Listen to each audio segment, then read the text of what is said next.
I've been reading today from the book of Luke. And I tell you, ever since I've made changes in my life and trying to, the renewing of my mind, my spirit, transformation, reading the Bible seems to be so much easier now than it used to be. But I was reading Luke 5, 6, and 7, and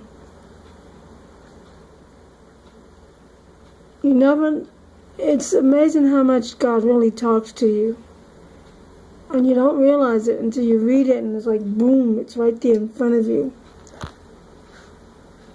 And it gave me a total sense of who I am, what I am, and what I should be. But at the same time, Jesus talked about the healing of the sick and the forgiveness of those he healed. And I realized my mind, my body is sick. Not the physical torment, but the spiritual torment, the emotional torment. That's the sickness that Jesus wants to heal us from. The depression, the anxiety, the sadness, the grief. I know I experience all this, and I know there are many out there like me also experiencing this. If you have a chance, go read Luke 5, 6, and 7. And when you read it, listen.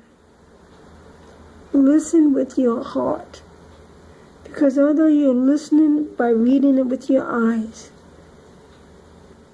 listen with your heart to what God is telling you.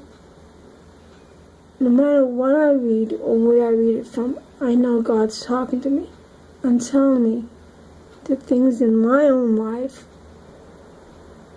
what I know have changed and what yet to still need to be changed. But at the same time, to still be a light, to be his candle, to keep shining. It's funny how when they think about someone who's passed away and we light a candle to light it in their memory. But as soon as that light is out, we assume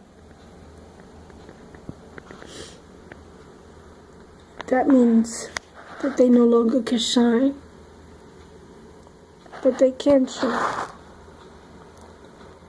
They can continue to shine.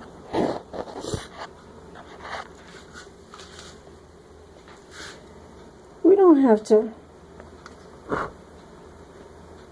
blow out that candle and say, well, they're no longer around. That's ridiculous.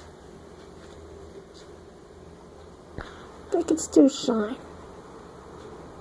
Because their memory and who they were tells us a lot about them and what they have done for us to make the changes in us.